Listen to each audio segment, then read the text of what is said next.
नमस्कार, तापमान लाइव में आपका स्वागत है। मैं नुजहत जहां।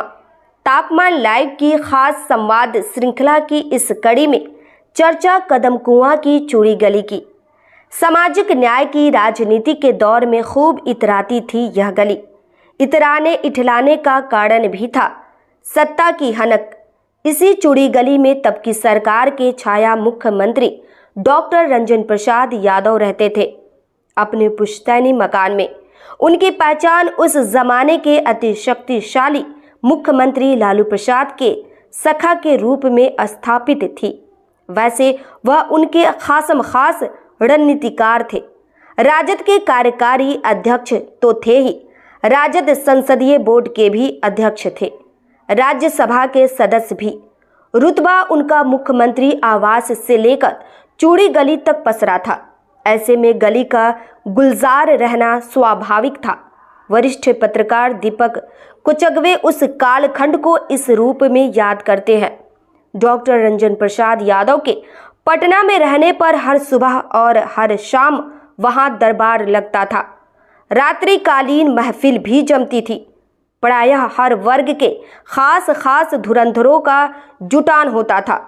सियासत के अलावा शासनिक, प्रशासनिक, शैक्षणिक, चिकित्सा और पत्रकारिता के क्षेत्र के चुनिंदा लोग जमते थे। एक दूसरे पर भरोसा इतना कि लालू प्रसाद ने अघोषित तौर पर उच्च शिक्षा की कमान उन्हें सौंप रखी थी। विश्वविद्यालयों के सामान्य शिक्षक से लेकर कुलपति तक दंडवत की मुद्रा में हाजिरी बजाते थे। डॉक्टर रंजन प्रसाद यादव तब पटना विश्वविद्यालय में महज डेमोन्स्ट्रेटर थे। इस बुनियाद पर इतना बड़ा रुतबा, लोग हैरान थे। लेकिन इसे उनका दुर्भाग्य ही कहेंगे कि इस अकल्पित रुतबे को लंबे समय तक बनाए नहीं रख पाए। महत्वाकांक्षा ऐसी जगी कि रुतबा रुआब ढहने और चूड़ी गली के सुना पड़ जाने का कारण बन गई। ऐसा क्यों और कैसे हुआ, इसकी बहुत रोचक कहानी है। अपने समय के चर्चित पत्रकार शिव कुमार राय के मुताबिक हुआ यह कि बहुचर्चित चारा घोटाले में जेल जाने की नौबत आने पर लालू प्रसाद ने मुख्यमंत्री का पद त्याग दिया। सच या झूठ तब चर्चा खूब हुई थी कि डॉक्टर रंजन प्रसाद यादव ने लालू प्रसाद की मुख्यमंत्री पद की विरासत पाने की भरपूर कोशिश की। लेकिन इस मामले में लालू प्रसाद का विश्वास डॉक्टर रंजन प्रसाद यादव पर नहीं जमा। विरासत उन्होंने अपनी पत्नी राबड़ी देवी को सौंप दी। 25 जुलाई 1997 को राबड़ी देवी रसोई घर से उठ मुख्यमंत्री की कुर्सी पर पहुंच गए। डॉक्टर रंजन प्रसाद यादव मुंह ताकते रह गए। राजद के उस दौर के नेताओं की बातों पर विश्वास करें तो लालू प्रसाद के जेल रहने के दौरान भी राबड़ी को मुख्यमंत्री पद से अपदस्थ करने की कोशिश की गई थी। लालू प्रसाद को भनक लगी तो उन्हें राजद से बाहर कर दिया गया।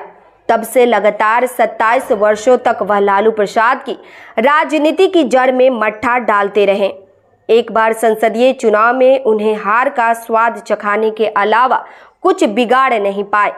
थक हार कर 9 मई 2024 को फिर से लालू प्रसाद के शरणागत हो गए, यानी राजद में लौट आए। उनकी घर वापसी से चूड़ी गली में स्वाभाविक मुस्कान खिल गई है। लंबे अरसे बाद दिन बहुरने की आस जग गई है। तो क्या वाकई राजद में उनके लौटने से चूड़ी गली के दिन फिर जाएंगे?